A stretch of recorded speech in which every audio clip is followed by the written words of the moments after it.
Bienvenidas sean todas las personas a esta sesión de seminario.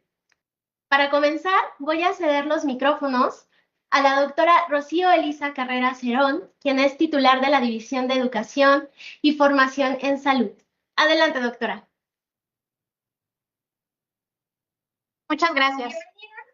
Buenas tardes a todas y todos. Gracias por acompañarnos el día de hoy para dar inicio a un nuevo año académico de los seminarios permanentes de educación continua de la División de Educación y Formación en Salud del IMSS Bienestar, el cual inauguraremos con un nuevo seminario que nos emociona mucho, que es el de Arte y Salud. Es de gran interés para la coordinación de educación e investigación y particularmente para esta división el seguir contando con la participación de ponentes expertos que además son profesionistas destacados en sus áreas con el objetivo de robustecer y enriquecer los contenidos educativos de nuestra plataforma CIESAVI, que finalmente sirvan para mejorar la atención a la salud de nuestros establecimientos y otras instituciones.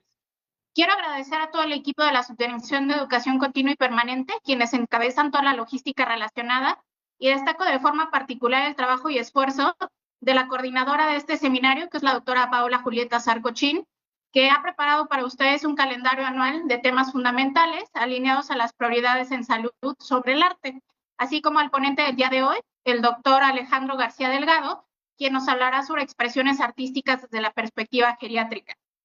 Y nada más quería comentarles que este nuevo seminario, teníamos ya el plan desde el año pasado de lanzar algo relacionado con arte y salud, porque estamos seguros de que el arte en la salud funciona como una herramienta terapéutica integral que reduce el estrés, la ansiedad y el dolor, mejorando la calidad de vida de los pacientes y facilitando la rehabilitación física.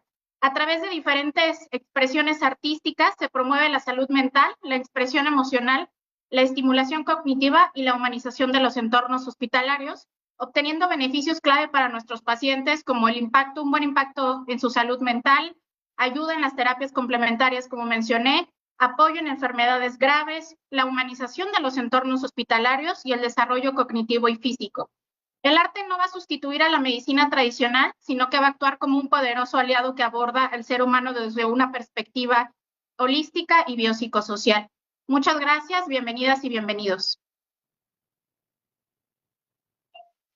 Muchas gracias, doctora Rocío. Hoy no iniciamos solamente con un calendario de actividades. Hoy damos este banderazo de salida a algo mucho más profundo, al compromiso permanente con aprender, con mejorar y con cuidar mejor. Los seminarios permanentes de educación continua nacen de una convicción clara, que el conocimiento no es un trámite, es una herramienta viva, una que se transforma, que se actualiza y que cuando se comparte impacta directamente en la vida de las personas a las que servimos todos los días. Este ciclo marca el inicio de una oferta formativa que busca reflejar la diversidad y la complejidad de la salud pública que actualmente vivimos. Hablamos de medicina y salud, de atención primaria, del modelo de atención a la salud para el bienestar, de salud mental, de investigación en salud, de promoción de la salud, de salud bucal, de alimentación y nutrición y de enfermería. Pero también hablamos de los pilares que sostienen el sistema, de la docencia en salud, la gestión directiva, el trabajo social, la calidad y seguridad del paciente y el enfoque de derechos humanos.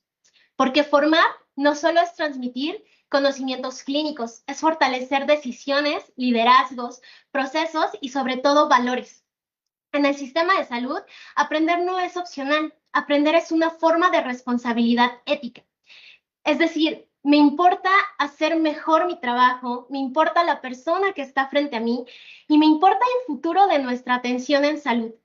Y hoy, además, tenemos el gusto, como bien lo mencionó la doctora Rocío, de iniciar con un seminario que nos invita a mirar la salud desde un ángulo distinto, profundamente humano. Salud y arte. Hablar de ello no es un lujo ni un adorno académico, es reconocer que la salud no solo se mide en signos vitales, sino también en emociones, en vínculos, en sensibilidad, en la forma que miramos, pero también somos mirados. El arte nos enseña a observar con más atención, a escuchar con más profundidad y a comprender aquello que a veces no solo se dice con palabras. Y en un entorno de salud, eso sin duda es invaluable. Esperamos que este seminario sea un recordatorio de que formarnos también es cuidarnos y de que profesionales más sensibles, más críticos y creativos también son profesionales que generan entornos más dignos, más empáticos y por supuesto más humanos. Hoy arrancamos un camino que se construye sesión a sesión, reflexión a reflexión y persona a persona. Un camino donde el aprendizaje no termina y donde cada quien aporta desde su experiencia, su disciplina y su vocación. Les agradecemos a todas las personas por estar aquí, por sumar, por creer en la educación continua como motor de transformación. Esperamos que este inicio nos inspire, pero también nos rete y nos recuerde por qué hacemos lo que hacemos. Sin más, les doy la bienvenida a todas las personas a los seminarios permanentes de educación continua del Sistema Educativo de Salud para el Bienestar, CIESABI, que contribuyen al desarrollo de competencias del personal de salud. El día de hoy, y por primera ocasión, corresponde al Seminario Permanente de Salud y Arte, con la sesión Expresiones Artísticas desde la perspectiva geriátrica. Para ello, me voy a permitir presentar al doctor Alejandro García Delgado, quien es médico especialista en geriatría. Él realizó sus estudios en medicina en la Facultad de Medicina de la Universidad Nacional Autónoma de México, en la Ciudad de México, y cursó la especialidad en geriatría en el Hospital General de México, Dr. Eduardo Liceaga.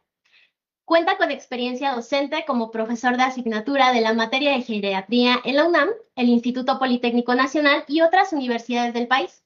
Asimismo, realizó la maestría en educación, lo que ha fortalecido su labor académica y formativa.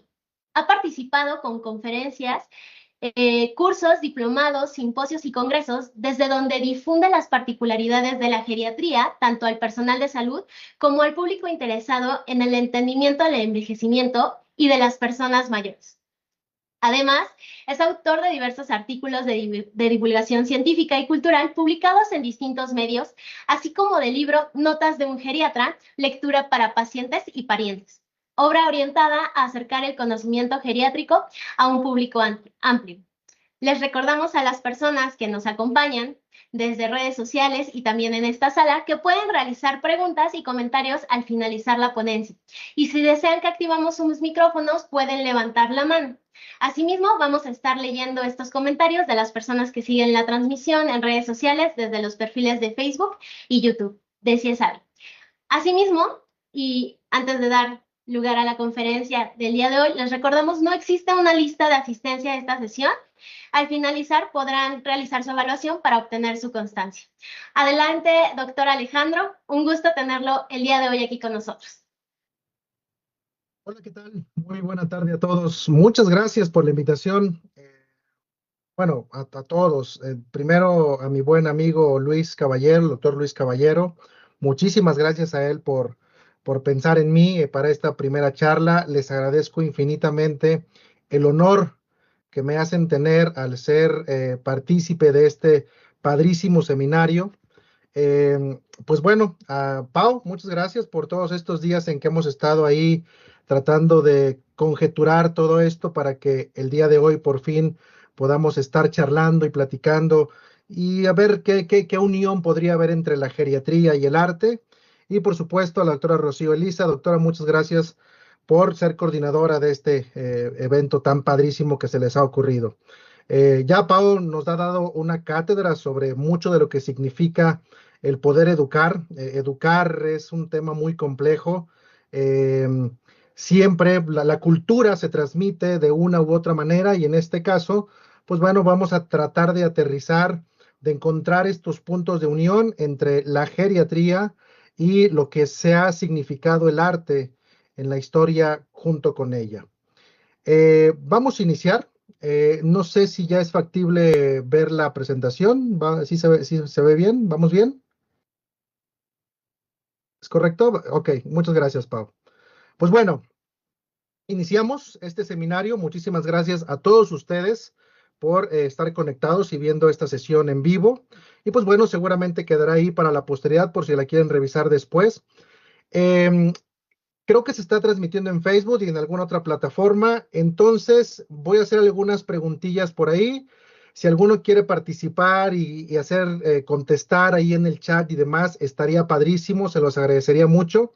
Es muy bueno esta interacción porque de pronto nos sentimos raros solamente viéndonos a nosotros. Y pues bueno, vamos a iniciar.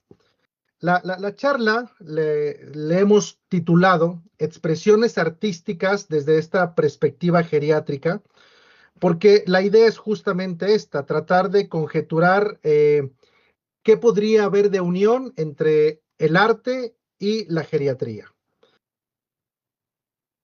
¿Alguna vez se han puesto a reflexionar, y más en los últimos años, cuántas personas habrá en el mundo por ahí del 2100? Según proyecciones, bueno, recordarán ustedes, por ahí de la década de los 50, había 2.5 miles de millones de personas. Por ahí del 2022 se calculaba que éramos, y por ahí andamos actualmente, alrededor de 8.000 millones de personas. Y pues la especulación, según la ONU, según varias perspectivas, es de que para el 2100 habrá cerca de 10.000 millones de personas. Otras proyecciones ahí, 8.8, 6.3, pero bueno, no nos cabe duda que en los próximos años, pues seremos un poquito más que antes. De hecho, en otras proyecciones, vean cómo ustedes, esto era en azul claro, podemos ver la cantidad de personas que eran en la década de los 50. En el 2010, en azul un poquito más oscuro, y en azul clarito la expectativa para el 2050, y en rojito, pues la expectativa para el 2100. Y obviamente quiero recalcar esto porque la población que me interesa mucho que tengamos en cuenta, pues es la de adultos mayores, la de las personas mayores que se avecinan en los años venideros. Y como se darán cuenta, yo siempre he dicho que no es que venga una ola, viene un tsunami de personas mayores. Y esto es muy importante porque si conocemos esta parte de la especulación poblacional que vamos a tener, pues muchas políticas de salud, muchas políticas sociales, muchas políticas públicas, pues van a estar encaminadas justamente a atender este cambio demográfico. Y esto pues no es nuevo. Si nosotros analizamos cuál es la expectativa de vida global en cada época importante que se ha vivido, vean cómo en la prehistoria, en el Paleolítico, pues la expectativa de vida recién llegaba a los 30 años, con mucha suerte. En la Edad Antigua es muy claro dos ejemplos. Según análisis de 2000 antiguos esqueletos romanos, la edad promedia era de 30 años, obviamente esto pensando en aquellos trabajadores, esclavos, soldados, que pues bueno, su edad promedio era de 30 años, pero para los hombres ilustres ya alcanzaban cerca de los 70 años. Ya durante la Edad Media, durante la peste, por supuesto, hubo un declive importante de 45 años, pero para la Edad Media, a finales del siglo ya XVI, la expectativa era alrededor de unos 60 años. Ya en la Edad Moderna, digamos que una vez que se sobrepasaban los 5 años de vida, la expectativa no era tan mala. Recordemos que en estas épocas la probabilidad de muerte asociada a alguna enfermedad, alguna infección, principalmente en los primeros años de vida, pues eran muy altos. Y finalmente, pues a partir ya de los 50, 60 para acá, pues la expectativa de vida se ha incrementado importantemente, tanto en México como en el mundo. Después de los 60 hubo una disminución, obviamente fue después de la Segunda Guerra Mundial, pero pues bueno, en los últimos años se ha incrementado, incluso ya hoy día, por supuesto también la pandemia de COVID nos cambió muchísimo, pero se ha estado incrementando otra vez esta expectativa en los años siguientes. Ahora, debemos de tener muy claro dos conceptos importantes. Uno que es la esperanza de vida y otro que es la duración de vida. Porque en realidad siempre ha habido personas que han alcanzado una alta expectativa de vida. Siempre ha habido personas que han sido longevas. Y la esperanza de vida, pues digamos que es esta construcción estadística, este número en la probabilidad de años que cierta población podría llegar a vivir. Y la duración de la vida, decía este historiador de la demografía romana, que en realidad no ha cambiado tanto. Siempre ha habido personas que son longevas. Pero analicemos específicamente lo que ha pasado en México en los últimos años. Si ven esta gráfica, tenemos estas dos líneas, una más oscura, donde vemos que alrededor de 1900, pues en esta época, 1910 hasta 1920, la natalidad hubo una ligera disminución en la natalidad y por supuesto de 1910 hasta 1918-20, pues la mortalidad se incrementó muchísimo. ¿Qué pasó en esta época de nuestro México? Pues por supuesto la Revolución Mexicana.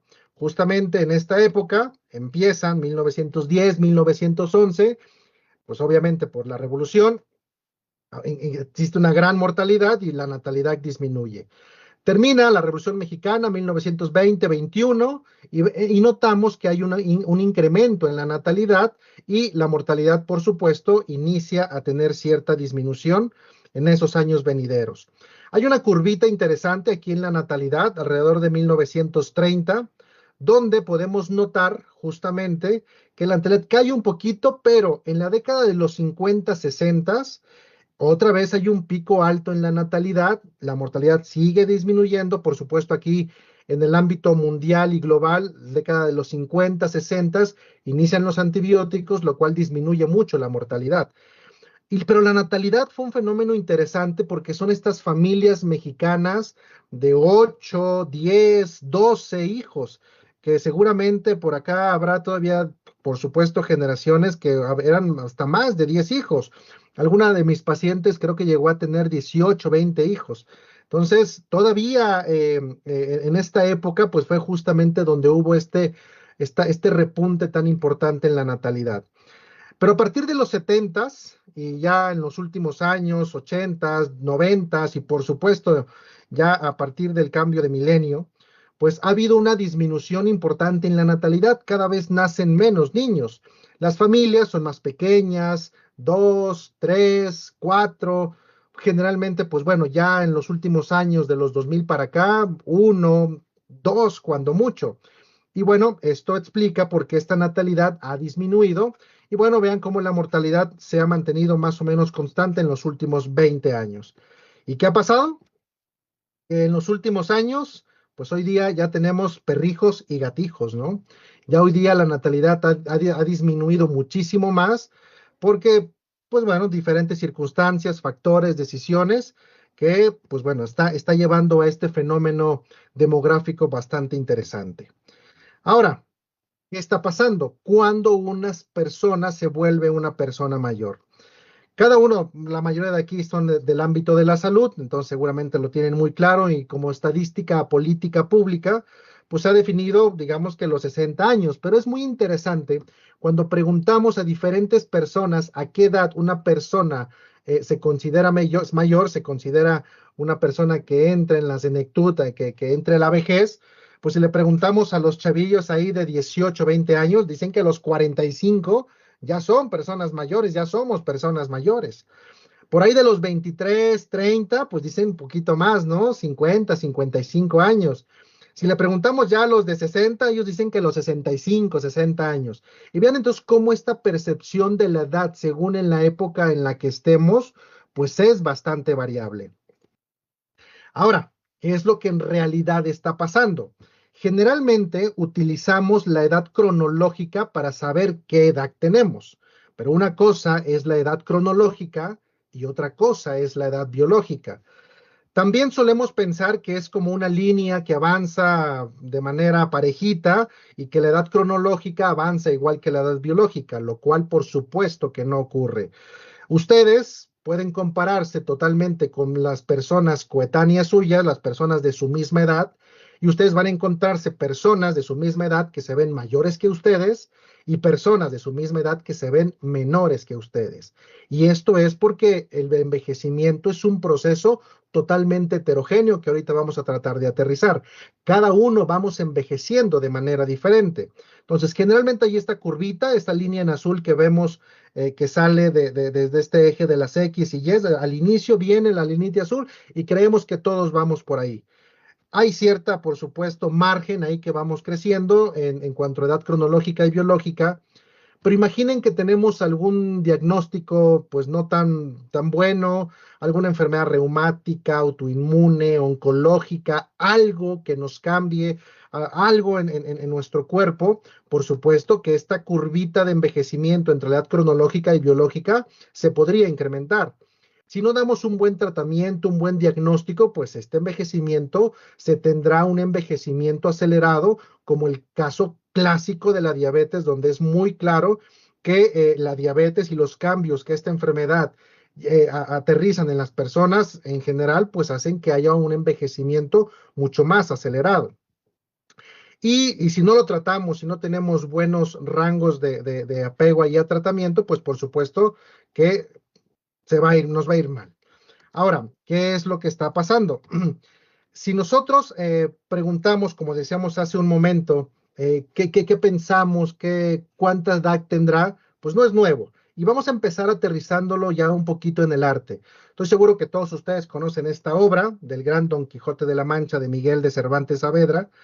Y pues esta obra es muy interesante, una de la literatura clásica, y literalmente me fui a este libro para leer específicamente qué edad tenía el Quijote en esta época de su vida. Y dice, ¿no? En un lugar de la Mancha de cuyo nombre no quiero acordarme, no ha mucho tiempo que vivía un hidalgo de los de lanza en astillero, adarga antigua, rocín flaco y galgo corredor. Frisaba la edad de nuestro hidalgo con los 50 años. O sea, en esta época, según la descripción que nos hace Miguel de Cervantes de Don Quijote de la Mancha, era 50 años. Para esta representación que hace el buen Doré, Gustave Doré, esta ilustración que hace Doré de Don Quijote, pues siempre imaginamos, y estoy seguro que todas las imágenes, y si ustedes les preguntaban qué edad tenía Don Quijote, pues siempre lo imaginamos como alguien mayor. Pero la descripción que de Cervantes hizo del Quijote, pues era de 50 años. Entonces, vean cómo la percepción de la edad siempre va a ser variable de acuerdo de dónde estemos, dónde vivamos, qué hagamos. Y por eso era muy importante para mí dejar muy claro qué es el envejecimiento. Primero, pues es un proceso universal. Y es un proceso universal porque acontece en todos los seres vivos. Es una cuestión ahí un poquito filosófica si otras personas, si otros seres inertes envejecen o no, pero bueno, lo dejamos ahí. Es un proceso universal que acontece en los seres vivos con cambios tanto morfológicos, funcionales y psicológicos que el paso del tiempo va a ocasionar de manera irreversible. Hoy día hay varios estudios bastante interesantes en cuanto al entendimiento del envejecimiento, donde se están haciendo algunos estudios interesantes sobre lo que siempre se ha buscado, enlentecer, retrasar, recuperar este proceso. Como decía, que ocurre en los seres vivos y que no necesariamente está determinado por la edad biológica o social. O sea, la edad que tenemos o la edad que las personas creen que tenemos o que nos imponen. En México, como en otros países, a partir de los 60 años se nos considera una persona mayor. Pero no es de que un día tenga 59 años, 11 meses y ya venga mi día de cumpleaños y me convierte en una persona mayor de un día para otro. Digamos que en términos técnicos, sociales, burocráticos, pues sí. Pero en realidad el envejecimiento, insisto, y dice el siguiente punto, tiene una gran variabilidad individual e intrínseca, convirtiéndose en una fase más del ciclo vital. ¿Y por qué envejecemos de estas maneras diferentes? Porque, como lo dije hace un momento, va a depender de dónde vivimos, de nuestra herencia genética, de quiénes somos, qué hacemos, qué comemos, cómo nos portamos, nuestros accesos a servicios de salud. O sea, existen una gran cantidad de variables que van a aterrizar en este proceso de envejecimiento que nosotros tendremos. Ya que he tratado de aterrizar sobre qué es el envejecimiento y cómo este envejecimiento es heterogéneo, cómo todos envejecemos de manera diferente, ahora me gustaría aterrizar la idea de sobre qué es el arte. Pues bueno, dentro de las muchas definiciones que me he encontrado, este ensayo de León Tolstoy, que me parece increíble, al transcurso les recomendaré un par de libros, este es uno de ellos, que es El arte de Tolstoy. el escritor de Guerra y Paz, eh, Ana Karenina, perdón, donde nos cuenta en este ensayo qué es el arte. Y nos dice, el arte verdadero es aquel que logra una comunicación emocional entre el artista y el público. Nos dice, no importa si es pintura, si es música, si es literatura o si es teatro. Lo esencial es que el receptor sienta lo mismo que el creador quiso, lo que el creador quiso expresar. Tolstoy critica mucho el arte elitista y artificial, defendiendo un arte claro, comprensible y sobre todo moralmente útil. Y me encanta esta idea porque habla esta idea de hacer el bien moralmente útil, que sirva a toda la sociedad y no solo a una minoría. Dice Tolstoy, el arte es, ante todo, un acto de comunicación de sentimientos que une a las personas. De manera muy resumida, muy concisa, en estos 4 puntos, pero bueno, la verdad es que este ensayo del Tolstoy, si ustedes lo buscan, lo podrán disfrutar muchísimo. Pero bueno, ya que Tolstoy nos resume de alguna manera qué es el arte, empecemos un poquito a aterrizarlo en esta correlación que quiero hacer entre arte y geriatría. He utilizado un poquito más, no un poquito, muchísimo, casi totalmente la pintura por el medio en el que estamos. De pronto pensé en incluir música, escultura, arquitectura, pero bueno, teatro, pero bueno, en este caso lo quise aterrizar en la pintura porque va a ser mucho más sencillo, va a ser mucho más práctico con las imágenes que podemos presentar a través de estos medios. Y entonces veamos cómo vamos a iniciar, obviamente, vamos a hacer un recorrido histórico entre muchos de los movimientos artísticos que se han tenido y tratarlos de irlos correlacionando con la geriatría. Y por lo tanto vamos a iniciar pues con el Renacimiento y del Barroco. Recordemos que el Renacimiento es este movimiento artístico del siglo XV enfocado en la armonía, el equilibrio, la belleza clásica, y que tiene una inspiración de la antigüedad grecorromana y por supuesto el humanismo.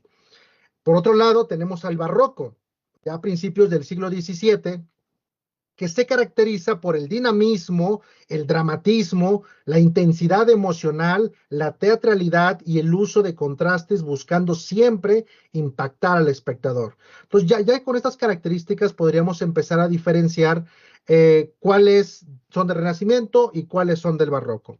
Empecemos con algunos ejemplos.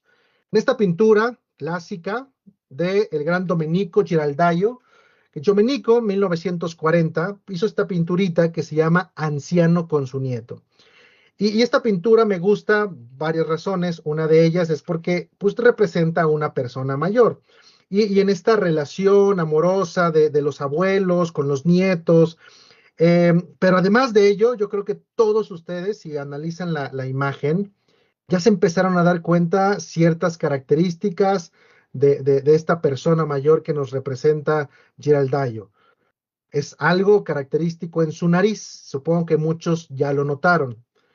¿Qué enfermedad es? ¿Les suena? ¿Les suena? ¿Qué diagnóstico harían si este hombre llegara a su consulta? Si lo pueden poner ahí en el chat, estaría genial. ¿Cuál es el diagnóstico que ustedes harían con este adulto mayor que carga a su nieto? ¿Ya lo pusieron por ahí? Bueno, por supuesto, supongo que ya lo pusieron varios, y esto es un rinofima. Un rinofima que por supuesto está asociado a rosácea. Por mucho tiempo creímos, ¿no? Esta asociación con el alcohol y demás, sabemos que es un exacerbador, algo que lo podría incrementar, pero bueno, tenemos un rinofima asociado a rosácea. Entonces vean cómo ya podemos empezar a integrar ciertas características de pinturas clásicas que tenemos con particularidades que podríamos encontrar en las personas mayores. Luego tenemos esta otra pintura del pintor alemán del Renacimiento, Hans Baldung, que es una pintura que está medio fuertecita.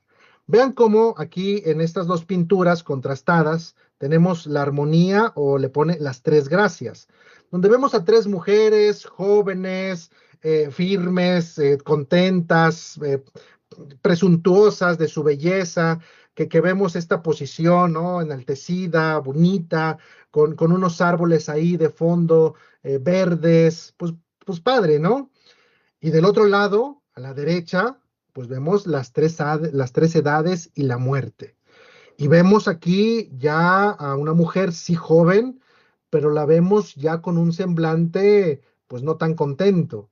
Vemos una mujer a su lado que la detiene del hombro como añorando esta juventud, como no queriendo dejar esta vida que tuvo en alguna ocasión. Por supuesto, de tener unos senos turgentes, firmes, pues ya unos senos más decaídos, la piel más flácida y por supuesto, ahorita vamos a hacer un acercamiento, las características del rostro. Y pues no se diga este último personaje que es la muerte, donde vemos que además de su guadaña, vemos un escenario que acompaña a estas tres edades, pues bueno, de hecho esta es la otra edad, la edad de la juventud, con animales ahí característicos que acompañan, un árbol seco, más lúgubre, ¿no? Ahí el ambiente. Y si hacemos un acercamiento, la verdad es de que los trazos que se ven en la pintura, pues creo que los podemos disfrutar mucho más. Vemos a esta mujer que la veíamos con una cara, una facie diferente, que vemos ya en el acercamiento que está llorando, y esta añoranza por la juventud que muchas veces se tiene cuando ya somos personas mayores. Y decíamos, esta facie cadavérica, ¿no? De esta muerte que está ahí y que está con este reloj de tiempo, ¿no? Este reloj que es de arena que siempre nos lleva a pensar que pues la arena algún día va a terminar de vaciarse y que la muerte va a acontecer. Entonces, pues bueno, es una de las primeras impresiones de esta pintura. La siguiente pintura es una de mis pinturas favoritas. Seguramente ya muchos de ustedes la reconocen, la han visto en varios lados. Y es una pintura que a mí me llena de mucha emoción porque la representación que hizo el gran Rafael de los filósofos en la historia de la filosofía es increíble.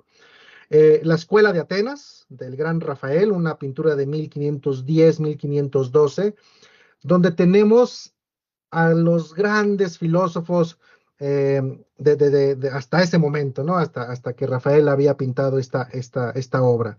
Y pues nos encontramos a personajes increíbles. Por supuesto, tenemos a Sócrates, el gran filósofo, pues que hacía esta mayéutica, ¿no? Esta manera de acercarse a los jóvenes en todos lados y hacerse preguntas y tratar de que nacieran ideas.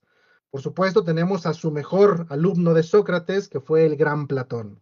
Y bueno, de Platón ni se diga, ¿no? Todo lo que ha aportado, La República es un libro increíble, los diálogos.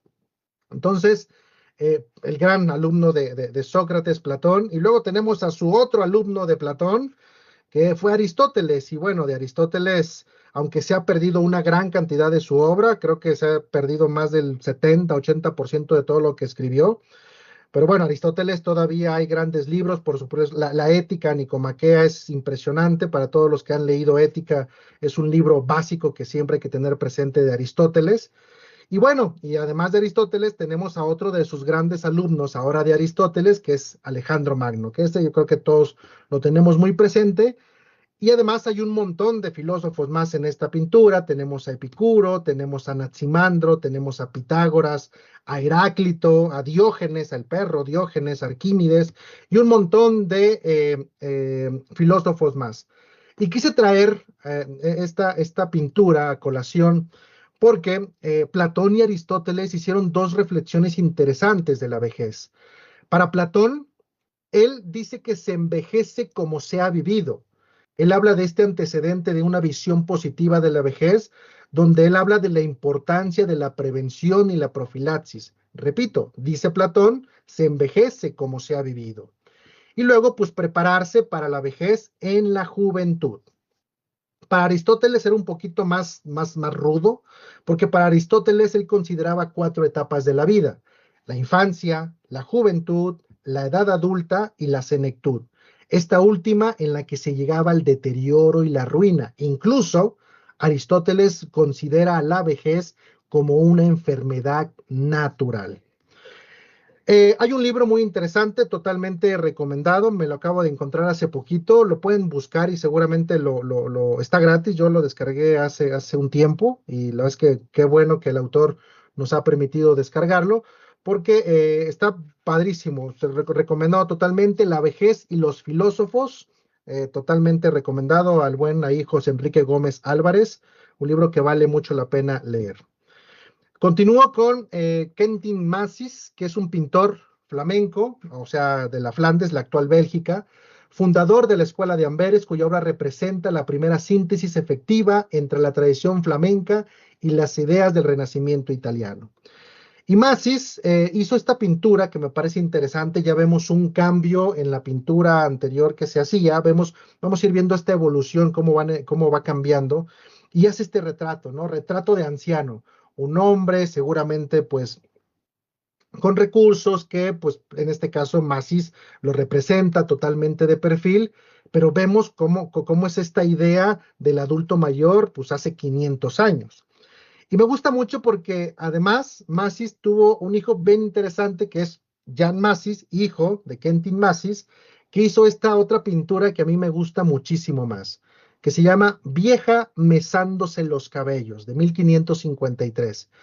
Y vean cómo, me permito hacer el acercamiento de una vez porque creo que el acercamiento vale mucho la pena. Vean las pinturas, la luz, el contraste y esta idea de mesándose, de jalándose con fuerza los cabellos, ¿no? Y pues bueno, pues la quise traer a colación porque, pues vean, siempre el adulto mayor ha sido un buen pretexto para analizar, para pensar. Y cuando yo veía esta pintura, me preguntaba si esta mujer tenía algún tipo de deterioro cognitivo, tenía algún delirium, qué diagnóstico podríamos integrar con ella. Lo pienso porque por alguna razón se está mesando el cabello, se lo está jalando con fuerza. Y bueno, ya la parte artística, pues con este acercamiento, las pinceladas del cabello, esas partes delgadas, esas canas, esos ojos brillosos, tristes, desesperados, pues bueno, creo que la pintura nos ayuda por sí sola. Luego, un pintor que me parece increíble, no sé si alguno lo conoce por ahí, a ver si alguien en el chat, antes de que develemos el nombre de este pintor. Obviamente aquí está, bueno, a ver, doy unos segunditos, si alguien reconoce a este pintor, ahí les va él. Me encanta porque obviamente son dos autorretratos, son estas pinturas de pintarse a sí mismo, y pues este gran pintor es el gran Dominicus Theotokopoulos. Si le suena mejor, pues él es el Greco. El Greco, este pintor pues, de Greco de Grecia, pues pone aquí retrato de un caballero anciano, todos sabemos que es él, que es un autorretrato. Y me gusta mucho porque, de hecho, el Greco tiene obras maravillosas, muchas pinturas pues del ámbito religioso, tiene pinturas increíbles. Si andan por acá en la Ciudad de México, en el Museo Soumaya, hay varias obras del Greco que es impresionante disfrutar estos trazos alargados, estas figuras alargadas con pinturas un poco más fuertes. Pero bueno, disfrutemos al Greco y quise traerlo a colación porque tenemos este punto de contraste de este Greco joven, este caballero joven, con este Greco ya un poco más mayor. Y luego tenemos a otro gran pintor. Como se darán cuenta, estas pinturas que tenemos aquí son bastante parecidas. Vemos a un hombre adulto mayor, lo vemos pues fácil ahí, triste, delgado, aquí pareciera que está pensando, que está meditando. Empezamos a notar esta aureola, ¿no? Aquí sobre su cabeza. Y aquí lo vemos haciendo pues alguna otra actividad. Aquí está muy parecido, un ambiente bastante similar. Y bueno, aquí de quien estamos hablando es de San Jerónimo, en este caso penitente, y aquí a San Jerónimo escribiendo. Y quizá en lugar de escribiendo, quizá el término correcto sería transcribiendo. Esto porque esta es otra obra del mismo pintor, ahorita vamos a develar quién es, pero que también lo vemos con este ambiente. Vean cómo predomina este fondo oscuro. Vemos este cráneo aquí al lado de San Jerónimo, y pues aquí con estos libros que tenemos acá. Y lo mismo un ambiente acá. Y San Jerónimo es importante para la historia del cristianismo, porque pues él tradujo la Biblia del hebreo y del griego al latín. Y pues bueno, de latín pues ya muchas otras traducciones, ¿no? Pero él fue quien hizo esta primera transcripción de la Biblia. Y de hecho, en su honor se celebra el 30 de septiembre el Día Internacional de la Traducción, en honor a San Jerónimo. ¿Quién hizo estas increíbles pinturas? El gran Caravaggio. Y Caravaggio, pues ya estamos en 1605, y bueno, les hago este acercamiento a estos trazos, estas pinturas, que vean cómo predomina este fondo siempre oscuro, este color rojo intenso que nos lleva ahí a disfrutar esta posición, en este caso de San Jerónimo penitente, de este adulto mayor con estas manos, pues pensante, como veíamos aquí atrás, y pues aquí en este caso transcribiendo. Siguiente pintura. Esta pintura, vean cómo hay cierto parecido, pero vemos que es un ambiente totalmente diferente, porque del ámbito religioso nos vamos a un ámbito cotidiano. Y aquí ya tenemos a una pintura del gran, magnífico pintor español Diego Velázquez, ¿no? Diego Velázquez, que seguramente todos reconocen por ahí Las Meninas, que es uno de sus cuadros mucho más clásico. Pero también tenemos esta pintura que se llama Vieja friendo huevos, y vemos a esta persona mayor, quizá la abuela de este otro niño que anda por acá. Y es que, o sea, de verdad, disfruten estas pinturas, vean cómo la posición de las manos. A mí me encanta esta parte del plato de aquí, que vemos el cuchillo sobre el plato, y vemos esta sombra, estos detalles que siempre, pues imagínense, Las Meninas, ¿no? La idea del pintor, el espejo, el cuadro y demás, pero que son detalles que rescatan mucho esta escena tan vívida que nos hace plantear el pintor en ese momento. Curiosamente se han de hecho tratado de representar ciertas pinturas, y de pronto no coincide tantas cosas porque el foco está a la izquierda, arriba, y la sombra y demás, pero bueno, creo que cuando lo vemos, disfrutamos de ver la posición del casito que está acá, la calabaza, hay unos chiles por aquí, una cebolla, y bueno, la verdad es que vemos esta pintura, los colores, ven cómo los colores se ven un poquito más oscuros, más cafés, se ve totalmente diferente al Caravaggio que veíamos hace un momento, ¿no? Y creo que esos contrastes de pronto vale mucho la pena rescatar. Pues bueno, ahí está esta gran obra de Velázquez. Es un óleo sobre lienzo de 1618. Y nos vamos con otro pintor que yo creo que sí conocen y que seguramente lo tienen por ahí. Esta pintura se llama Hombre con vestido oriental. Otra vez vemos una pintura que otra vez vemos este fondo oscuro. Ahora la luz pareciera que está de frente al hombre que está pintando. Lo vemos este hombre con este turbante. De hecho, hay otra obra muy similar también de este pintor, que sí se llama Hombre con turbante, y que bueno, está representando a un hombre comerciante seguramente, que bueno, lo representa así, ¿no? Y lo vemos, robusto, su barba cana, y vean cómo existe este fondo oscuro con un poquito ahí. De hecho, aquí se alcanza a ver un poquito el nombre, incluso el año. Si todavía no saben quién es, ahí está el autor de esta pintura, aquí en la esquinita, esta de aquí, es él. Si todavía no saben quién es, ahí les va otra pista. Este pintor, además de este cuadro de hombre con vestimenta oriental, también pintó este cuadro. Y este cuadro estoy seguro que todos lo conocen, porque es un cuadro clásico en la medicina. Este cuadro, estoy seguro, insisto, que muchos ya lo han visto, lo identifican y saben muchas cosas de este cuadro, pues es del gran Rembrandt, por supuesto que sí. Rembrandt, uno de los grandes maestros de los claroscuros, pues fue quien pintó este cuadro, que es la lección de anatomía del doctor Tulp. Como todos ustedes saben, el doctor Tulp es este médico que vemos aquí, que estamos, vean, en 1635. Recordemos que por ahí recién, pues después del 1400, 1500, pues empezó otra vez a permitir hacer estas disecciones y avanzar un poquito con la ciencia y la medicina, pues por más de 1000 años, pues todo esto no se pudo hacer.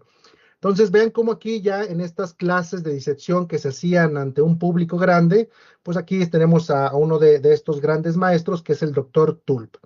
Y este cuadro es muy bonito, porque, bueno, aquí hay muchas cosas, muchos detalles. Se alcanza a leer aquí Rembrandt en 1632. Aquí también se alcanza a leer Rembrandt 1635. De hecho, se pintó primero la lección de anatomía del doctor Tulp.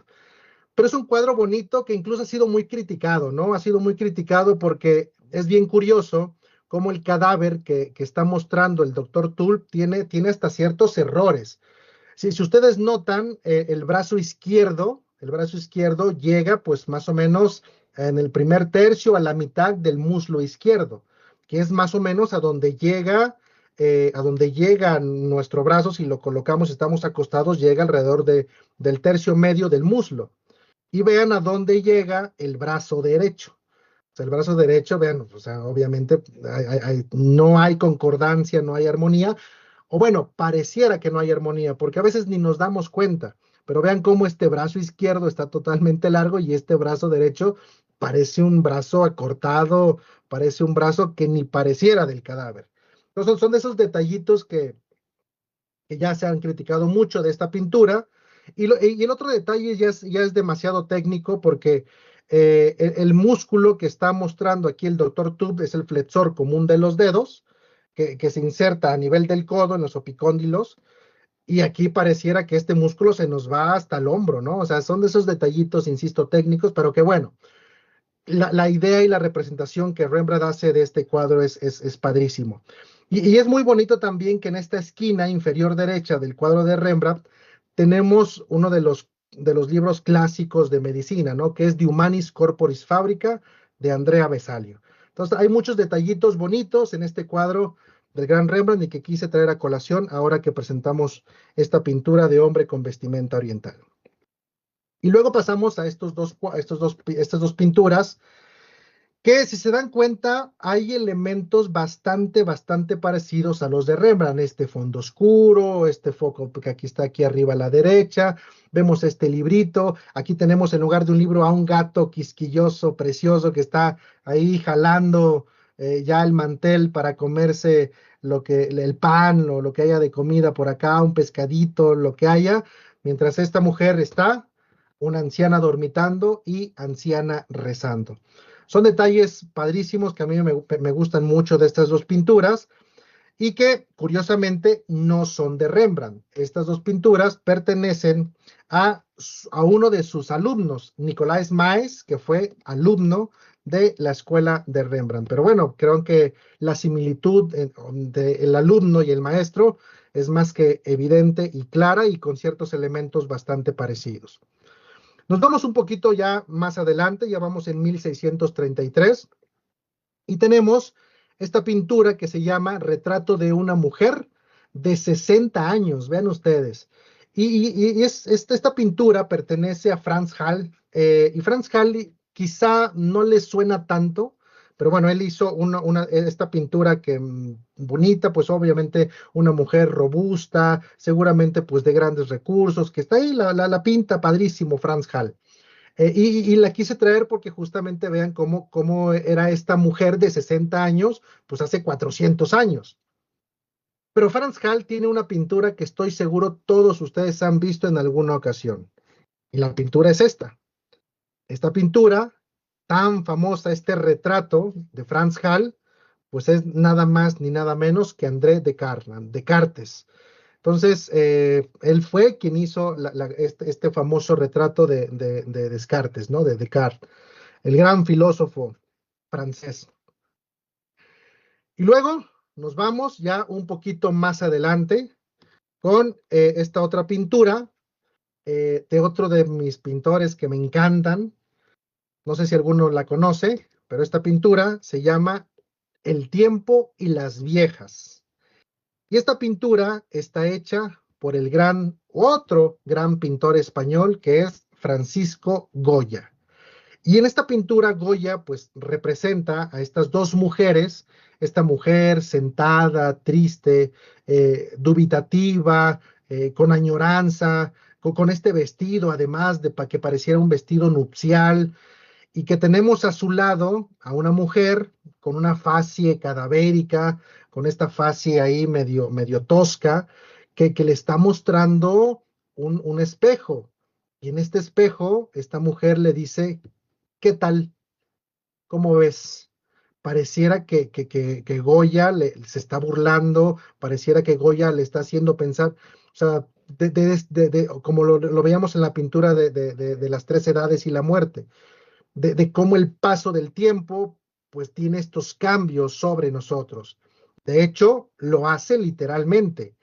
A quien vemos aquí atrás, pues es justamente a Cronos. Cronos, el dios del tiempo, y que en lugar de una guadaña tiene una escoba, ¿no? Goya siempre fue un pintor muy satírico y que vemos pues que el tiempo siempre está sobre nosotros, eso mientras sigamos vivos.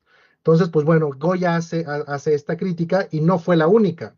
De hecho, Goya, en esta serie que hizo de los caprichos de Goya, pues aquí representa, ¿no? Aquí a una adulta mayor, una adulta joven, ese es el capricho número 17, y este le tituló Bien tirada está esta, haciendo referencia a las medias que se utilizaban, ¿no? Y cómo esta mujer, pues era de estas mujeres que quizá ayudaban a estas mujeres de la vida galante a acomodarse, a arreglarse y demás. El Capricho 55 tenemos la representación de otra mujer que pareciera igual mayor, y que están ahí cuchicheando otras mujercillas por detrás, ¿no? Y bueno, y le llama hasta la muerte el Capricho 55, estas ganas de seguir arreglándose, de seguir estando feliz, de seguir siendo, de mantener esta vanidad, ¿no? Y también en el Capricho 79 tenemos esta que se llama Nadie se conoce, ¿no? Que tenemos aquí a una serie de hombres, algunos parecieran ya adultos mayores, y que pues bueno, están ahí en la borrachera con los alcoholitos, y que hay un personaje por acá detrás de fondo, como que los está viendo muy a gusto, ¿no? Como diciendo, pues ya pronto nos vamos a ver.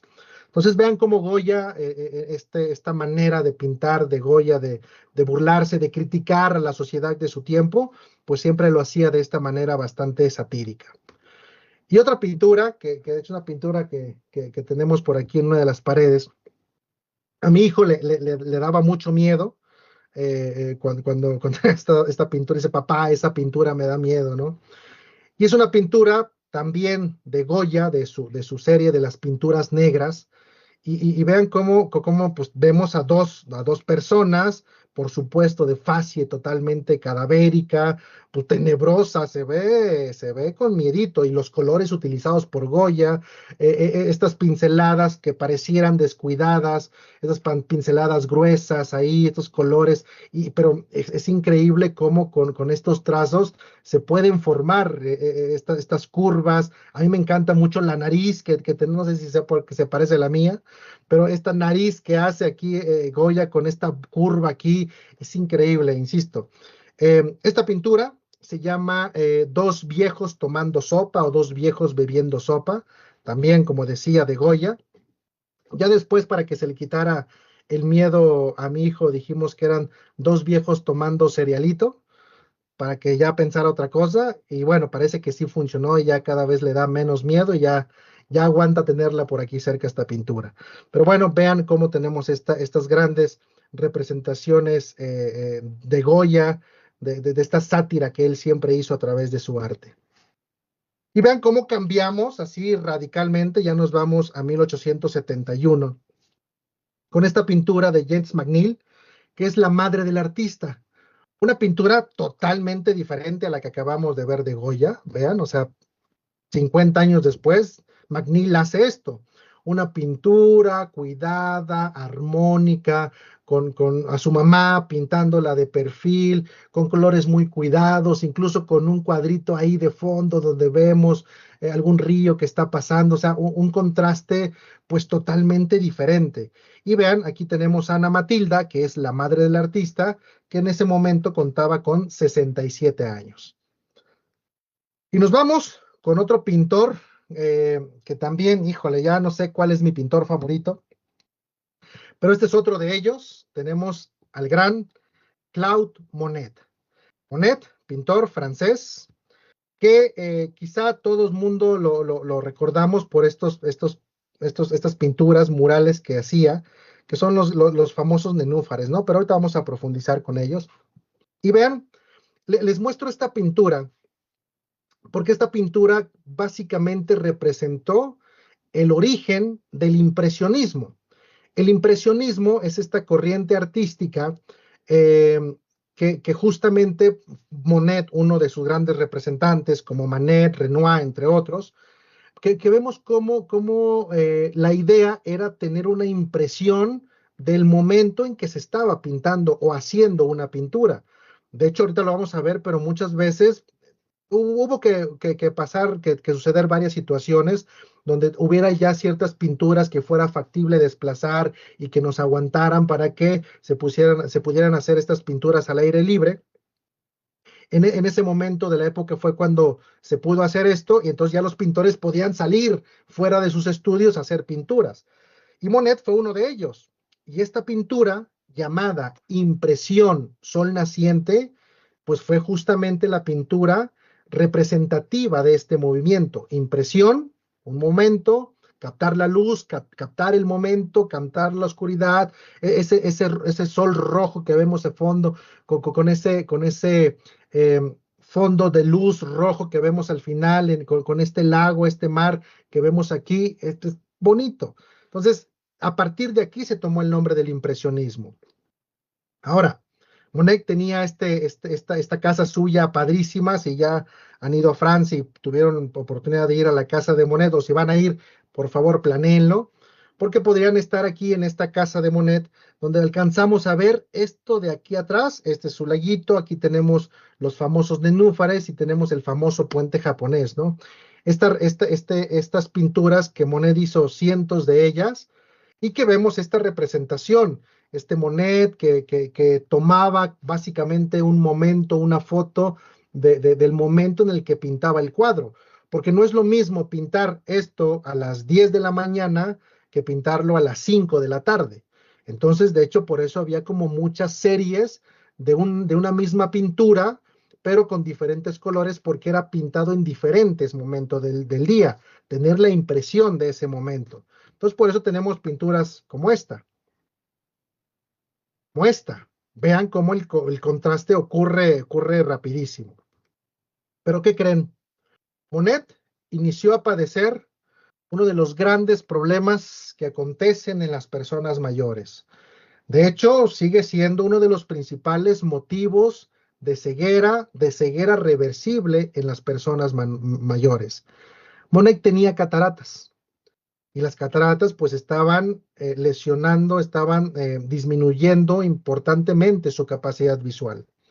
De hecho, tenemos alguna carta que le escribió a su doctor. Dice aquí, cartas que Monet intercambió con el doctor Charles Coutela de 1922 al 26. Y dice aquí, mi querido doctor, 20 de octubre de 1922.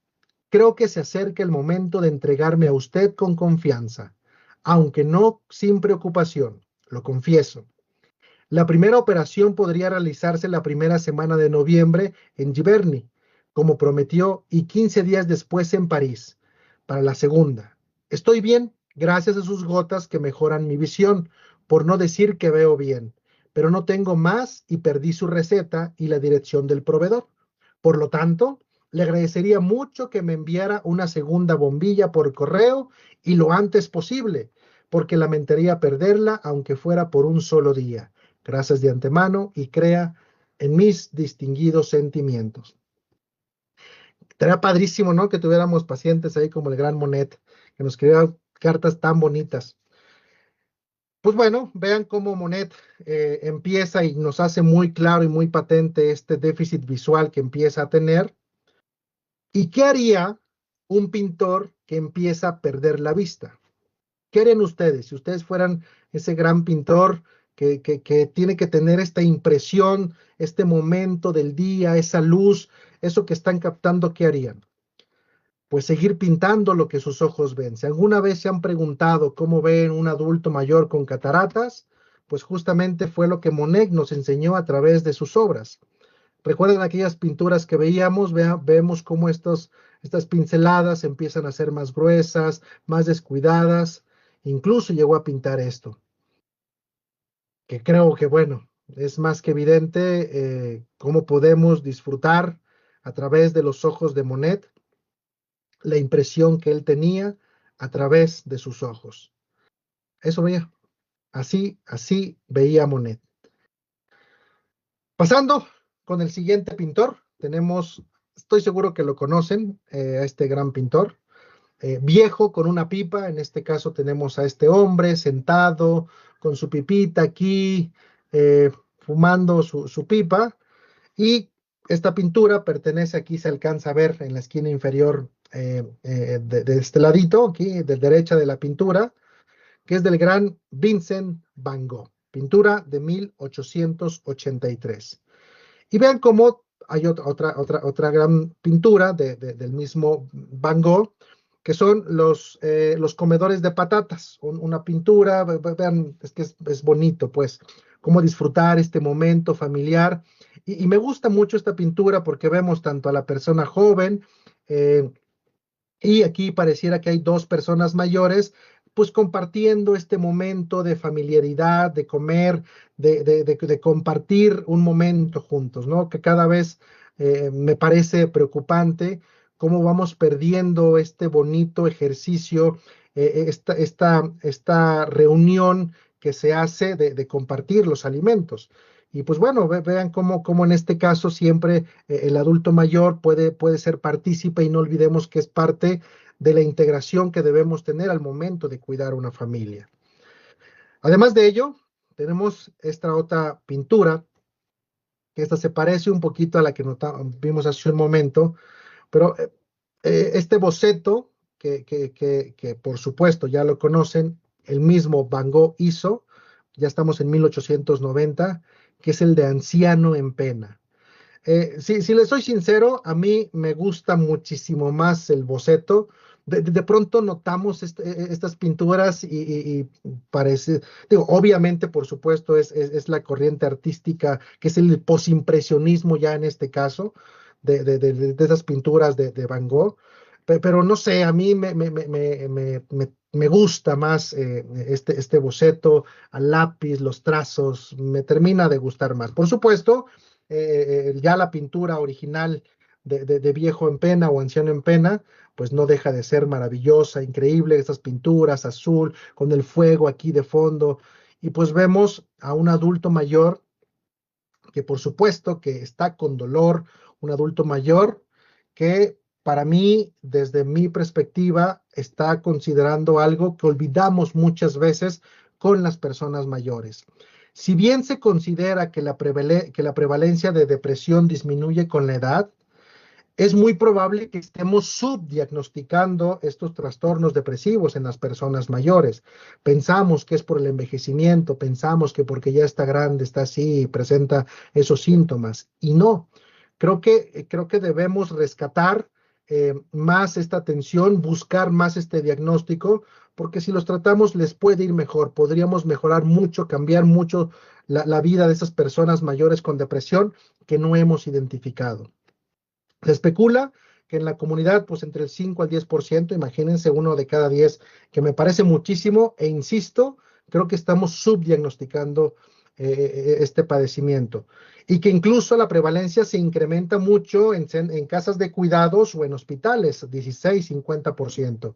En términos generales, se considera que 12% de las personas mayores, hombres, y hasta el 20% de las mujeres podrían tener algún trastorno depresivo que valdría mucho la pena buscar, y que creo que Van Gogh nos dice a través de esta pintura que debemos tener siempre presente, buscar este diagnóstico en esta población de adultos mayores.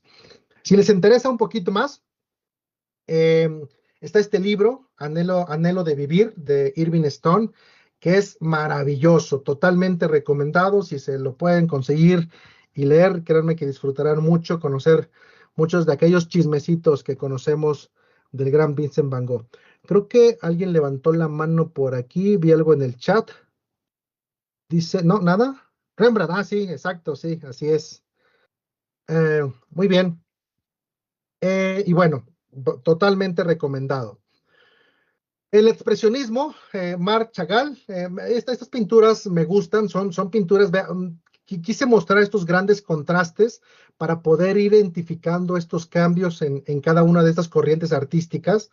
Y con Marc Chagall vemos cómo representa primero esta pintura que se llama Anciana con bola de lana, donde ya no estamos tan preocupados, ¿no? Por pintar a este adulto mayor, rico, comerciante, adinerado y demás, sino que ya nos vamos a pintar ciertas ocupaciones del día a día, momentos comunes, y pues vemos a esta mujer con esta bola de lana ahí haciendo, cosiendo, surciendo, eh, pues bueno, alguna actividad ahí, ¿no?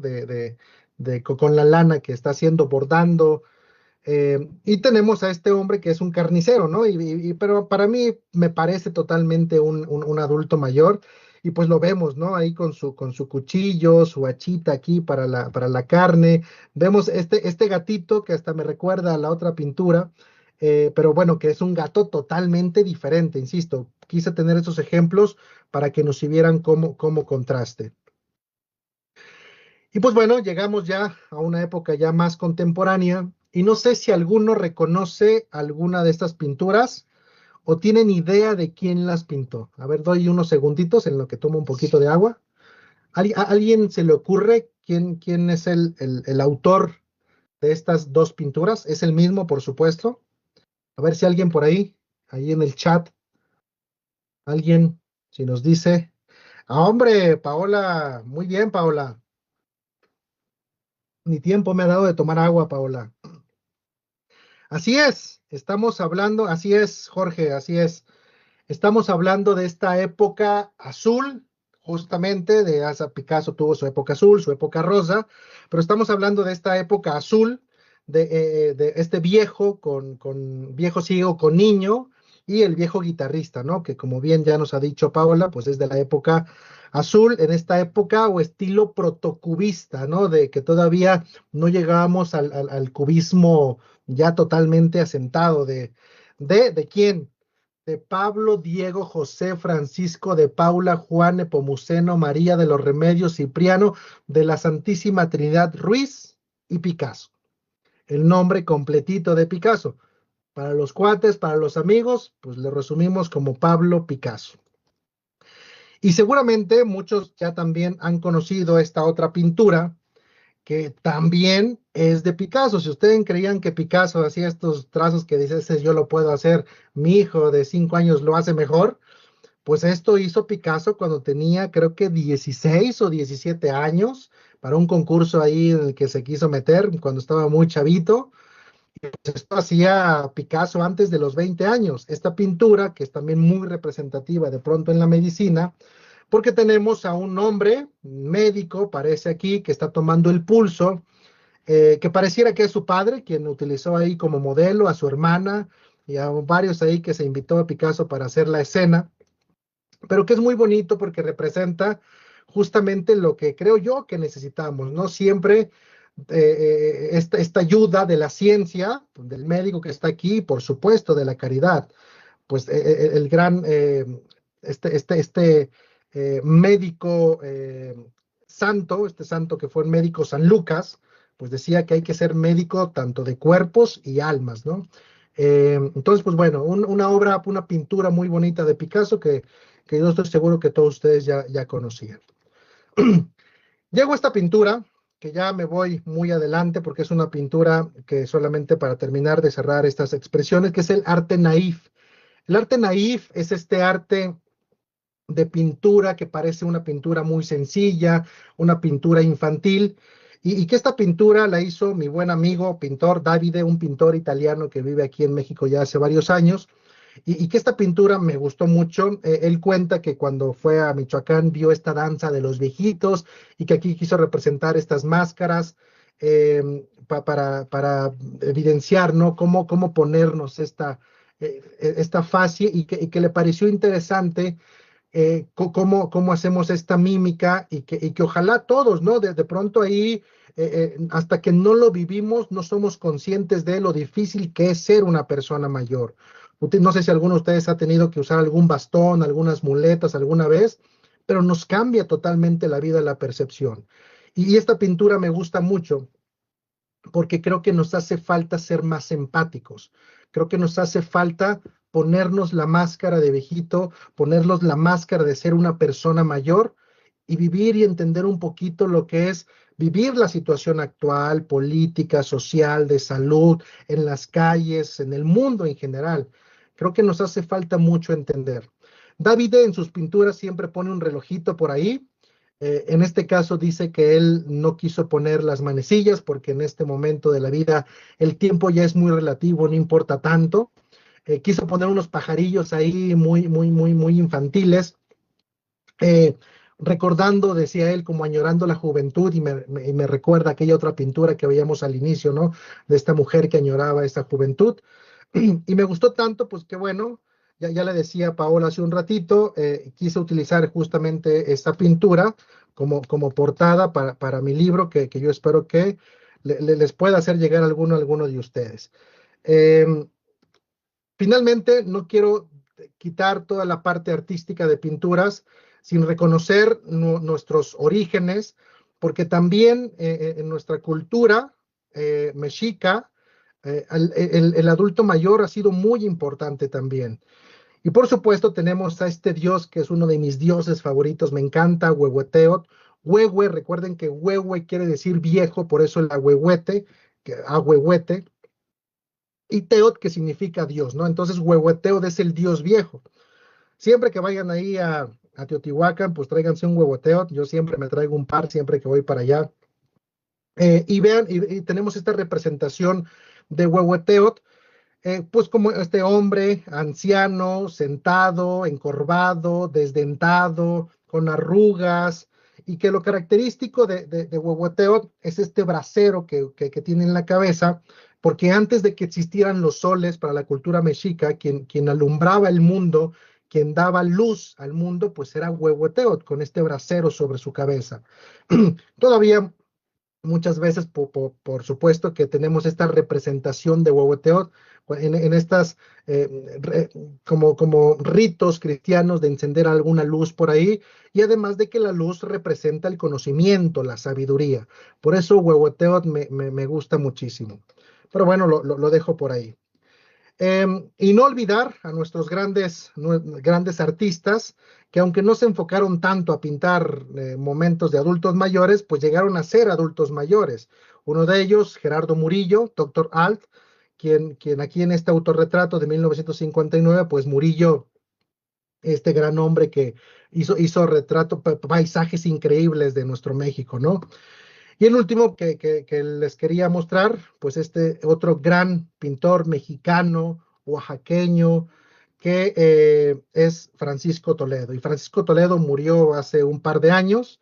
Y Francisco Toledo, a mí me encanta Toledo porque además era un hombre preocupado por la difusión de la cultura, de los artistas, y siempre estuvo enfocado en eso, ¿no? O sea, hizo muchas críticas ahí bien interesantes a lo que decía justamente Tolstoy, ¿no? Que el arte no tenía que ser elitista y para algunos, sino que fuera para todos. Y Toledo fue uno de esos hombres mexicanos, oaxaqueños, increíbles, que hizo una difusión importantísima para los artistas en el país. Les quiero agradecer a todos ustedes que si por haber estado aquí el día de hoy, por haber participado en cada uno de sus comentarios que han hecho, y que les agradezco mucho que estén atendiendo a una persona mayor, que estén atendiendo a muchas personas mayores. Tenemos un país increíble que es México, tenemos una cantidad impresionante de personas mayores en este país y creo que desde nuestra trinchera como trabajadores de la salud, como médicos, como enfermeras, como trabajadores sociales, como todos los que administrativos, como todos los que hacen políticas de salud, todos los que están involucrados en atender a una persona mayor, tenemos una responsabilidad muy grande, que es darles una buena atención, una buena calidad de vida, porque creo y siento que todos ellos se lo merecen. Les agradezco mucho por su amable atención y participación en este primer seminario que se está haciendo. Los felicito mucho a todos. Dejo por aquí algunos contactos. Ahí por WhatsApp, llamadas son muy difíciles, pero algún mensajito por ahí, con muchísimo gusto podríamos ayudar a atender alguna cosita, alguna duda. Si alguno quiere la presentación, con mucho gusto, bueno, ya va a estar aquí. Y si algún mail o algo, con mucho gusto también podríamos responder seguramente algún mensaje que nos envíen. No me quiero ir sin recomendar por ahí, si consiguen por ahí el librito, Notas de un geriatra, y otro libro recientemente que se acaba de publicar, que es Manual de Medicina Geriátrica, pensado para el médico general. Entonces, pues muchísimas gracias a todos. Estoy muy agradecido por la invitación y espero que esta primer charlita platicando sobre este tema del arte les haya gustado al menos un poquito. Muchas gracias a todos. Doctor Alejandro, le agradecemos muchísimo justo toda esta presentación. Les pedimos, igual les reiteramos a las personas que nos acompañan en redes sociales que si tienen alguna pregunta, alguna duda, nos la hagan llegar. Estamos al pendiente justamente de los chats. Y en lo que se animan a esta parte, le queremos comentar al doctor que, bueno, nos están mandando mensajitos desde Toluca, desde Campeche, también desde Delicias, Chihuahua, del norte de Puebla, en Jicotepec. Entonces, le mandan muchos saludos igual desde Morelia. Y tenemos aquí un par de comentarios, en realidad son comentarios al respecto. Erundina Gutiérrez López, por ejemplo, nos dice, muy cierto y pasa en todos los ámbitos. Cuando una persona adulto mayor quiere hacer su descuento en el pasaje, los choferes se enojan, ¿no? Están haciendo también estos comentarios. Hay muchas felicitaciones. Igualmente, una pregunta que tenemos por acá es si la sesión se va a quedar grabada. Claro que va a quedar grabada. Igual, mientras tanto, pues les estamos dando unos momentos para que igual si tienen alguna pregunta nos la compartan. La verdad es que ha sido una sesión que nos ha dejado un grato sabor de boca para hacer el inicio. Me parece que justamente nos reitera la importancia justamente de identificar hacia dónde vamos todos. Tenemos aquí una manita levantada, entonces voy a ceder los micrófonos. Adelante. Gracias, Pau. Muchísimas gracias al doctor. Quería decirle que estuve muy emocionada en esta sesión. Estábamos platicando acá el equipo de transmisiones porque pues vemos un montón de historia en comunicación y así. Y justo platicábamos como de cómo los mismos pintores o pintoras de que en su arte se veía, por ejemplo, cuando había alguna enfermedad o algo así. Recuerdo mucho Picasso, ¿no? O sea, como todas estas etapas se ven plasmadas en sus pinturas. Entonces, ver como esa relación ya plasmada en la ponencia, o sea, como esta explicación, el contexto, creo que es muy valioso y creo que también puede ser un gran punto de sensibilización para el personal de salud. Y pues nada, la sesión estuvo muy padre. Muchísimas gracias, doctor. Gracias a ti, sí, claro. Y en realidad creo que pues los artistas y todo desde nuestra trinchera, y por eso quise cerrar con ese mensaje, que aquí utilizamos a los artistas como pretexto para de alguna manera reinterpretar un poquito lo que quizá ellos quisieron hacer. ¿Quién sabe si quisieron hacer eso o no? Pero creo que tenemos esa responsabilidad y nosotros desde donde estemos, en la silla en la que estemos, tenemos la misma responsabilidad. Muchas gracias por el comentario. Por acá tengo una pregunta que nos dice, ¿qué podríamos incorporar justo a estas miradas artísticas que nos presenta en la atención geriátrica cotidiana? Hombre, qué padre pregunta, muchas gracias. Siempre creo que tenemos que tener cierta empatía y nos cuesta mucho trabajo de pronto entender a quienes no viven en nuestra época. Debemos tener muy claro que los adultos mayores de ahora son aquellos adultos mayores que nacieron, tengo pacientes de más de 100 años, o sea, que nacieron en los 20. Entonces, y por supuesto los de 90, 80, 70 años, ¿no? Pero son personas que nacieron en los 20, 30, 40, donde el contexto del México, y por eso quise poner aquella grafiquita de cómo ha ido evolucionando, donde era un México diferente. Y muchas veces, si nosotros no conocemos, si de pronto nosotros no rascamos un poquito ahí en la historia, si no entendemos el contexto, de dónde viene, dónde nació, qué hizo, en qué creció, eh, si no hacemos una buena historia clínica que incluye conocer bien a nuestro paciente, pues no vamos a hacer buenos diagnósticos. De hecho, el gran Gregorio Marañón, un médico español, decía, el mejor instrumento para hacer diagnósticos es la silla donde nos sentamos a escuchar a nuestro paciente. Y el adulto mayor es un paciente que busca ser escuchado. Es un paciente que necesita ser escuchado. Entonces, si nosotros tratamos de entender un poquito la época, los años, el lugar donde vivió y entender su contexto, tendremos más posibilidad de hacer empatía y entenderlo a él, a esta persona mayor que nos toca atender desde el punto de vista geriátrico. Porque, y lo digo así porque no digo desde mi punto de vista, porque ahí nos caemos en otro rango importante que es la ética, porque mi ética no es la ética de los demás. Lo que yo considero bueno, quizá alguien más no lo considera bueno. Entonces tenemos que entender la ética de esa persona mayor. Eso podría decir. Muchas gracias por la pregunta. Igualmente, doctor, tenemos acá otro comentario muy bonito. Dice, muchas gracias.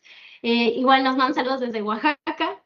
Dice, Dios quiera que lo escuchen, que nuestros abuelitos se merecen todo el respeto y amor del mundo. Entonces, un excelente comentario. Sin duda alguna, pues poner atención en esta población es también poner atención hacia dónde vamos. Nos preguntan también, ¿cómo dialogan estas representaciones artísticas con la forma en que atendemos a las personas mayores en los servicios de salud? Hombre, qué padre pregunta, padrísimo. Cuando nosotros entendemos este contexto, el conocer al paciente nos va a permitir vincularnos. Muchas veces decía Ignacio Chávez, ¿no? El médico que solo medicina sabe, ni medicina sabe. O sea, y no aplica para el médico, aplica obviamente para todos, pero Ignacio Chávez era médico y por supuesto un hombre totalmente culto. Y creo, insisto, que nosotros, quienes atendemos, quienes tenemos esta posibilidad de relacionarnos con otras personas, pues tenemos la obligación de cultivarnos. Si nosotros nos cultivamos en muchos aspectos y entendemos, hoy, por ejemplo, ¿no? Tuve un paciente una paciente que decía, es que doctor, yo llegué aquí en la década de los 40 y aquí no había luz, ¿no? En este lugar. Y entonces andábamos con nuestro aparatito ahí con la luz, ¿no? Y le dije, con un quinqué. Dice, ¿y usted conoció a los quinqués? O sea, los quinqués era esta cosa para alumbrarse, ¿no? Entonces, el que yo le mencionara una palabra que para ella, y hasta le dije, ¿y eso qué es, no? Si no conocemos un quinqué, pues no hay punto de unión, pero si lo conozco y ella sabe que yo lo conozco, encontramos este punto de unión. Así como esa palabra de este instrumento para alumbrar, que era el quinqué, así como un cencerro, si alguien dice un cencerro, pues, ¿qué es esto que es? Pues la campanita de las vacas, y encontramos este punto de unión, así como estas palabras de la cultura, porque eso es la cultura, en realidad la cultura no es saber quién pintó y qué músico y qué pianista y quién, pues eso es cultura de una cosa, pero la cultura también es que yo sepa todo lo que envuelve mi entorno, eso es la cultura en realidad. Y si nosotros podemos entender que todas estas expresiones artísticas, culturales, del idioma que habla, dónde vive, cómo está, yo entiendo esto como una manera de vincularnos y hacer un clic bonito con nuestros pacientes. Porque si no hacemos clic, no funciona. Yo le podría prescribir 1000 medicamentos y demás, que no es tan correcto, por supuesto, pero que si hacemos clic, hay esta confianza y créanme que la relación médico-paciente mejora muchísimo. Entonces, si nosotros tenemos esta cultura, insisto, el conocer el ambiente, el entorno, más que conocer todas estas cositas de pintores y demás, que es una cultura diferente, insisto, nos va a permitir entender que estas expresiones artísticas, culturales, como un punto de unión para hacer clic con los pacientes que atendemos. Eso podría contestar. Muchas gracias por la pregunta. Excelente, muchísimas gracias, doctor. No sé si igualmente pues vamos a ir cerrando ya justamente las participaciones, pero no sé si usted al respecto justo tenga alguna conclusión o bien, bueno, por allí yo tengo algunas palabras. Creo que justo pues este seminario nos está dejando una lección esencial para la salud. A partir de todas las pinturas que nos ha presentado, nos está dejando un mensaje, ¿no? Por ejemplo, en Caravaggio, este cuerpo que es cansado, la mente en tensión, pues nos recuerdan que pensar, pero aprender y cuidar, pues no se hacen al margen de esta fragilidad humana, ¿no? Por ejemplo, en Rembrandt, la mirada serena pues nos enseña que antes de cualquier acción, desde a lo mejor esta perspectiva médica, pero también desde el resto de todo el personal de salud, tiene que estar esta acción en la observación atenta, en el reconocimiento del otro, de la persona a la que tenemos y sobre todo de su dignidad, ¿no? Creo que estas miradas coinciden en algo fundamental, que no hay un cuidado sin comprensión. Y la salud justamente pues no es una intervención solamente técnica, también es hablar de presencia, de escucha y de conciencia del contexto de la otra persona, pero también en lo físico, lo emocional, lo cultural de cada persona, ¿no?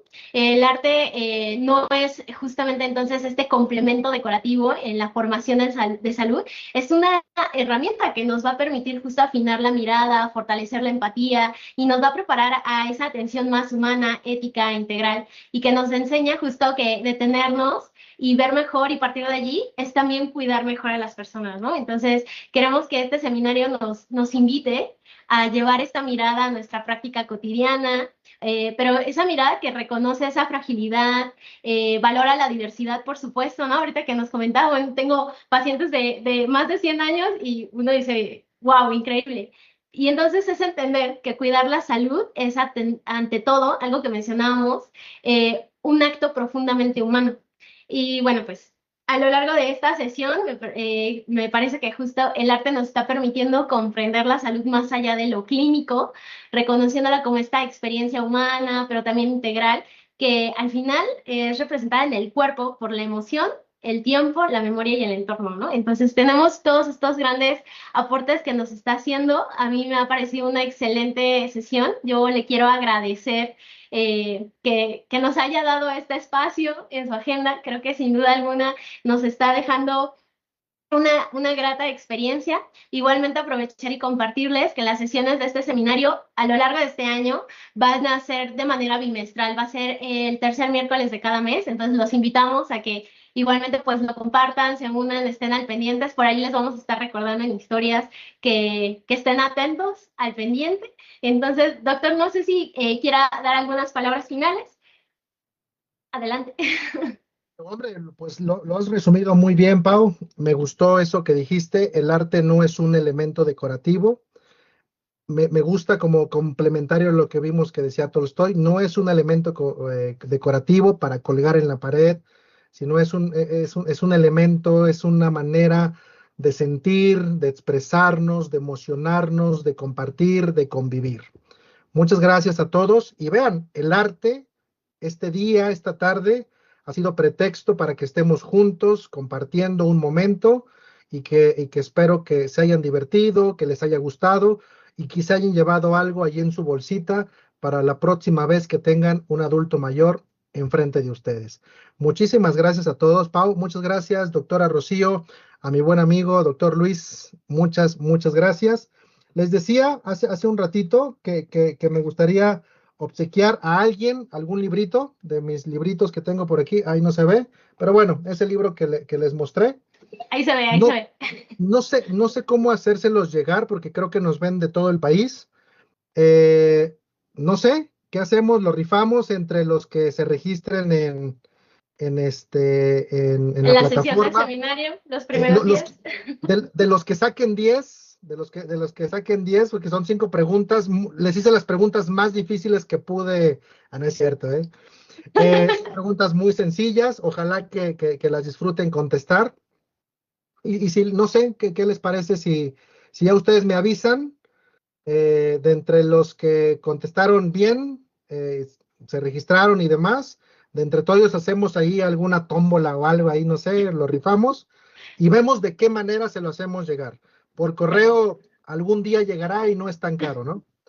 Lo podríamos Excelente, hacer. Entonces va a ir perfecto. un librito para alguno de ustedes, no sé para quién, pero con mucho gusto y mucho cariño. Cuídense Excelente, mucho, doctor.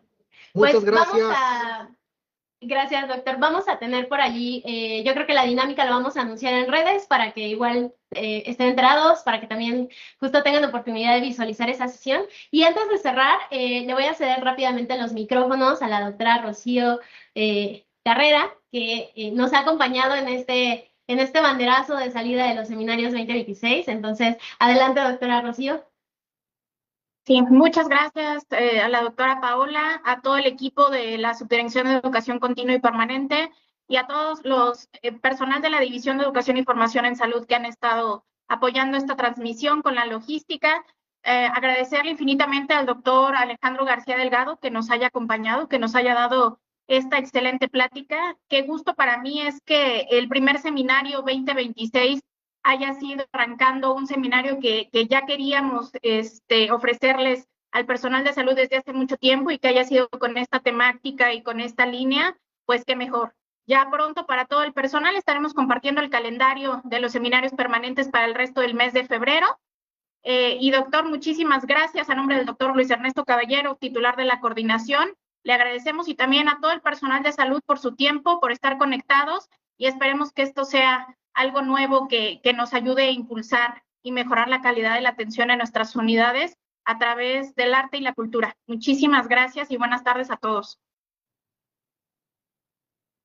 Muchas gracias, doctora Rocío. Pues finalmente les invitamos a consultar la oferta académica en CESAVI y les recordamos que el seguimiento de su capacitación pues va a ser mediante la realización, aprobación de la evaluación correspondiente y descarga de su constancia una vez concluida la sesión. Sin más, yo les agradezco mucho y pues nos estamos viendo en la siguiente emisión. Y como bien ya mencionó la doctora Rocío, bueno, pues que estén por favor al pendiente del calendario de seminarios que vamos a estar publicando en redes sociales. Muchísimas gracias a todos y excelente tarde.